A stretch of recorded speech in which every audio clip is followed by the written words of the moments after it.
I hope आप सभी लोग अच्छे होंगे और आपके मॉम डैडी बहुत अच्छे होंगे। आज के जो टॉपिक हम लोग पढ़ने वाले हैं, मैथ सब्जेक्ट का जो टॉपिक है क्लास 8 के बच्चों के लिए, जो सीबीएसई बोर्ड के बच्चे जितने भी इस वीडियो को देख रहे हैं, तो हम लोग पढ़ेंगे। बहुत इंटरेस्टिंग टॉपिक है बच्चों। चैप्टर है प्रॉफिट एंड लॉस। चैप्टर का नाम क्या है? जो टॉपिक है profit and loss, right. Very interesting topic है।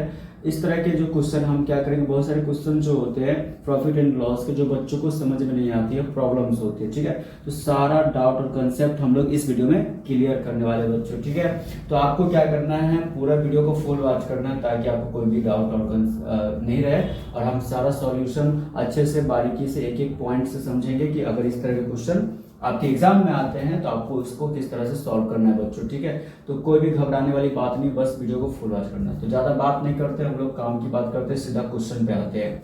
तो चैप्टर है प्रॉफिट एंड लॉस बच्चों, ठीक है। तो प्रॉफिट एंड लॉस से जो सबसे फर्स्ट स्टेप में जो क्वेश्चन आते हैं, इस तरह के क्वेश्चन आपके चैप्टर में अवेलेबल होते हैं या आपके एग्जाम में भी पूछे जाते हैं, राइट। तो अब इसको सॉल्व करते हैं। तो बता दें बच्चों, क्या फाइंड द गेन और लॉस परसेंट व्हेन। आप यहाँ पे क्वेश्चन आपको नोटिस करना है कि फर्स्ट में जो क्या कह रहा है कि फाइंड द गेन, मतलब गेन का मतलब बच्चों यहाँ पे हो गया प्रॉफिट, ठीक है। तो गेन की बात जब भी किया जाए ना, गेन जो ये वर्ड आपको दिख रहा है यहाँ पे, गेन जो ये वर्ड दिख रहा है बच्चों, तो इसको देख के आपको घबराना नहीं है कि सर यहाँ पे जो गेन वर्ड है इसका मतलब क्या है, what is the meaning of this gains and words, right. तो आपको घबराना नहीं, बस आपको इतना समझना है, माइंड में रखना है कि सर ये गेन का जो मतलब होता है बच्चों, वो होता है प्रॉफिट, राइट। प्रॉफिट मतलब कितना प्रॉफिट हुआ, उसको कितना लाभ हुआ, है ना। यहाँ पे आपको हो गया लॉस लिख रहा है, तो कहता है लॉस मतलब उसको कितने का लॉस हो गया। कोई भी चीज खरीदता है अगर उसमें लॉस होता है यानी हानि होता है, वो चीज हमको फाइंड करना है, ठीक है। अब कितना का परसेंट पता करना है, कहता है गेन और लॉस परसेंट पता करना है, ठीक है। इतना आपको डाउट क्लियर हो गया। क्वेश्चन का कहने का मतलब जो है आपको डाउट क्लियर हो गया होगा कि फाइंड द गेन और लॉस परसेंट। अगर आपको ये चीज दिया हुआ है नीचे फर्स्ट क्वेश्चन में क्या दिया हुआ है, सीपी। बच्चों सीपी का मतलब क्या होता है, कॉस्ट प्राइस होता है बच्चों। सीपी का मतलब क्या होता है, कॉस्ट प्राइस होता है। घबराना नहीं है, साइड में आपको हम यहाँ पे दिखाते हैं। सीपी का मतलब क्या होता है बच्चों, सी से कॉस्ट होता है, पी से क्या होता है, प्राइस होता है, ठीक है। और एस पी का मतलब क्या होता है, एस से होता है सेलिंग होता है बच्चों, एस से क्या होता है सेलिंग, और पी से क्या होता है प्राइस होता है बच्चों। तो आपको घबराना बिल्कुल भी नहीं है, समझने वाली बात है, ठीक है। तो यहाँ पे सीपी का मतलब क्या होता है, कॉस्ट प्राइस होता है, और एसपी का मतलब क्या होता है, सेलिंग प्राइस होता है बच्चों, ठीक। तो यहाँ फाइंड द गेन और लॉस परसेंट जो फाइंड करना है, तो आपके सबसे क्वेश्चन नंबर फर्स्ट में क्या दिया हुआ है, कॉस्ट प्राइस दिया हुआ है, ठीक है। कॉस्ट प्राइस दिया हुआ है, कितना दिया हुआ है, RS 620 दिया हुआ है यहाँ पे, ठीक है। एंड सेलिंग प्राइस यानी एसपी बच्चों, एसपी का मतलब होता है सेलिंग प्राइस। तो सेलिंग प्राइस कितना दिया है, RS 713 दिया हुआ है सेलिंग प्राइस, ठीक है। जब आपको सेलिंग प्राइस दिया हुआ है, कॉस्ट प्राइस दिया हुआ है, तो आपको क्या फाइंड करना है, ध्यान से देखो, गेन और लॉस परसेंट फाइंड करना है। तो बहुत ही आसान क्वेश्चन है, इसको सॉल्व करने में कोई प्रॉब्लम्स नहीं होनी चाहिए आपको, ठीक है। तो सबसे फर्स्ट क्वेश्चन को हम लोग पहले सॉल्व करते हैं। नीचे लिख लेते हैं सॉल्यूशन बच्चों, सॉल्यूशन लिख लेते हैं, ठीक है। बनाने का जो मेथड हम लिख लेते हैं। सबसे फर्स्ट वाले क्वेश्चन को हम लोग सॉल्व करेंगे।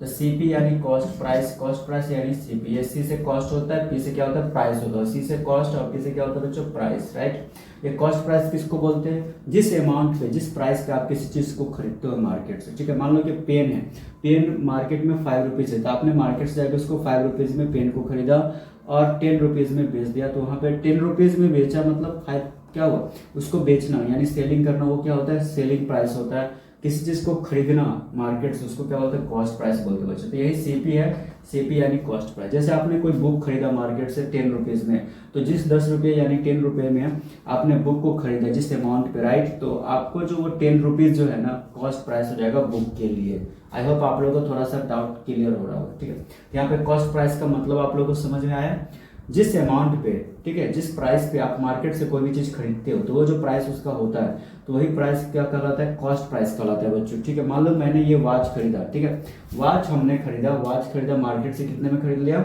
मान लो कि हमने 150 का मैंने वॉच खरीदा, ठीक है। तो वो जो 150 में जितने में आपने खरीदा ना, वही कॉस्ट प्राइस होगा वॉच का, ठीक। आई होप आप लोग यहाँ पे दिया हुआ RS 620, पे लिख लो RS 620, और सेलिंग प्राइस बच्चों कितना दिया हुआ है। सेलिंग प्राइस का मतलब हो गया कि मान लो कि आपने किसी वॉच को 150 में खरीदा और उसको 200 में किसी इंसान दूसरे पर्सन से आपने उसको बेच दिया, सेल कर दिया, अपने फ्रेंड को सेल कर दिया, ठीक है। तो आपने क्या किया, उसको सेल कर दिया, अपने वॉच को खरीदा था 150 में और सेल कर दिया। आप कितना भी अमाउंट में सेल कर दो, कम में भी कर सकते हो, वो आपके ऊपर डिपेंड करता है, ठीक है। तो वहीं पर लॉस और प्रॉफिट हो जाता है। तो अगर आप इसको 150 को 200 में अगर आप उसको सेल करोगे तो वो सेलिंग प्राइस हो गया, ठीक है। यहाँ पे एसपी का मतलब बच्चों क्या हो गया, सेलिंग प्राइस। तो आपको कंफ्यूज नहीं होना, समझ आया इतना बार। एसपी का मतलब क्या होता है, सेलिंग प्राइस होता है, तो कंफ्यूज नहीं होना। एसपी अगर यहाँ पे कहीं पे देखा रहेगा आपके बुक में भी एसपी वर्ड रहेगा तो एसपी लेटर, तो इसका मतलब सेलिंग प्राइस होता है। यहाँ पे सेलिंग प्राइस आपको बच्चों कितना दिया हुआ है, RS 713 दिया हुआ है, ठीक है। तो ये फर्स्ट क्वेश्चन को हम लोग सॉल्व करें। अब क्वेश्चन में क्या कर रहे थे, गेन हो रहा है या लॉस परसेंट पता करना था, फाइंड करना था, ठीक है। तो अब यहाँ पे जब आपको गेन और लॉस परसेंट फाइंड करना है तो सबसे पहले गेन और लॉस अमाउंट को पता करना है बच्चों। तो कॉस्ट प्राइस आपको कितना दिया, RS 620 दिया और सेलिंग प्राइस दिया RS 713। अब दोनों अमाउंट में आपको क्या चीज नोटिस करना है कि जितने में आपने किसी चीज को खरीदा, यानी कॉस्ट प्राइस कितना दिया हुआ है, 620 दिया हुआ है, यानी किसी चीज का अमाउंट का प्राइस है। सेलिंग प्राइस मतलब कितना दिया हुआ है, 713। तो यहाँ पे आपने एक चीज नोटिस किया होगा कि जो सेलिंग प्राइस है ना, ये जो 713 सेलिंग प्राइस है वो क्या है कि जो हमारा कॉस्ट प्राइस 620 है उससे क्या है, ज्यादा अमाउंट है, बड़ा है ना। तो जैसे आपको पता चले कि जो कॉस्ट प्राइस से अगर सेलिंग प्राइस का जो अमाउंट अगर ज्यादा हो तो समझ जाना कि आपको क्या हो रहा है, प्रॉफिट हो रहा है बच्चों, यानी गेन हो रहा है, राइट। इतना डाउट क्लियर हो गया। यानी कॉस्ट प्राइस से अगर सेलिंग प्राइस ज्यादा हो, अमाउंट ज्यादा हो तो समझ जाना है कि हमको वहां पे क्या हो रहा है, गेन हो रहा है, यानी प्रॉफिट हो रहा है बच्चों। बहुत आसान इजी है, आप लोग यूं समझ सकते हो, ठीक है। तो जैसे यहाँ पे कॉस्ट प्राइस कितना दिया, RS 620 दिया हुआ है और सेलिंग प्राइस आपको कितना दिया, RS 713 दिया है। यहाँ पे 620 से 700 जो 13 है वो क्या होगा, ज्यादा होगा, है ना, बड़ा होगा।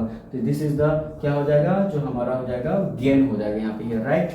नाउ अब हम लोग निकालेंगे गेन, निकालेंगे बच्चों, बहुत इजी है। Gain is equal to formula होता है सेलिंग प्राइस यानी एसपी माइनस कॉस्ट प्राइस होता है यानी सीपी होता है, ठीक है। तो सेलिंग प्राइस आपको कितना दिया है, RS amount 713 minus RS amount दिया हुआ है 620। अब इसको माइनस कर दो तो बहुत इजी है, तो लिख लेते हैं RS, 3 में से 0 गया तो यहाँ पर हो जाएगा 3 और यहाँ 11 में से 2 गया तो कितना हो जाएगा 9 और यहाँ बचेगा 6 में से 6 गया तो 0, तो RS 93 हो गया। फिर से एक बार रिपीट कर देते हैं, 3 में से 0 गया तो 3 हो गया, यहाँ 1 में से 2 तो नहीं जाएगा, 13 में से 2 गया तो 9 हो गया, यहाँ 6 में तो 93 आपको मिल गया। यहाँ पे 93 के लिए क्या मिल गया आपको, गेन मिल गया। बट हमको क्या पता करना था, गेन परसेंट ही पता करना है यहाँ पे। तो gain percent is equal to formula हम लगा देंगे, ठीक है। Gain percent is equal to क्या लगा देंगे, फार्मूला लगा देंगे बच्चों, ध्यान से इधर हम लिखेंगे। तो हम लिखेंगे gain percent is equal to formula होता है gain multiply 100 by cost price. बच्चों कितनी आसान फार्मूला, ये फार्मूला आप याद कर लेना। ये जो फार्मूला है ना, देखो अगर इस तरह का क्वेश्चन आता है आपके एग्जाम में तो आपको इसको बनाने के लिए आपको 2 चीज़ तो इंपॉर्टेंट है। फार्मूला तो याद रखना पड़ेगा बच्चों, फार्मूला तो बहुत इंपॉर्टेंट है। और जैसे कि आपको पता है कि यहाँ पे कौन सा फार्मूला हम यूज कर रहे हैं, ठीक है। जैसे यहाँ पे गेन इक्वल टू फार्मूला क्या हमने यूज किया, यहाँ पे बच्चों गेन का मतलब क्या होता है, प्रॉफिट होता है, तो कंफ्यूज मत हो ना। तो गेन इक्वल टू फार्मूला क्या होता है, selling price minus cost price हो गया। और यहाँ पे gain percentage equal to formula क्या होता है, gain multiply 100 by cost price. ये फार्मूला आपको याद रखना है। गेन परसेंटेज इक्वल टू क्या फार्मूला होता है, gain multiply 100 by cost price. तो गेन आपको कितना हो गया 93, तो लिख लो 93 मल्टीप्लाई यहाँ पे 100 है तो 100 लिख दिए, ठीक है। बाय कितना, कॉस्ट प्राइस कितना था आपके यहाँ पे था 620, तो लिख लो 620। 1 0 से 1 0 कैंसिल हो गया, ठीक है। अगर 2 से डिवाइड होने वाला है तो डिवाइड करेंगे, नहीं होगा तो कोई बात ही नहीं है। तो 2 5 10, 2 3 6, 2 1 2, ठीक है। अब यहाँ पर हम लिख लेते हैं 93 मल्टीप्लाई 5 बाई 31। अब 31 से इसको डिवाइड करोगे तो 3 जा से 31 जा 30 और 31 जा 33 जा कितना होता है 93 होता है बच्चों, ठीक है। तो 33 जा 93 कट गया, ऊपर में बचा 3, अब मल्टीप्लाई 5 यानी 3 5 जा 50, तो आपको कितना मिल गया RS 15 मिल गया answer. This is the answer of this question 15, है ना। आई होप आप लोग को इतना कॉन्सेप्ट क्लियर होगा, समझ में आएगा। तो ये जितने भी नीचे में क्वेश्चन दिए हो ना, सेम इसी मेथड से बनेंगे, ठीक है। तो आपको भी इस क्वेश्चन को बनाना है, प्रैक्टिस करना है, समझना है, ठीक है।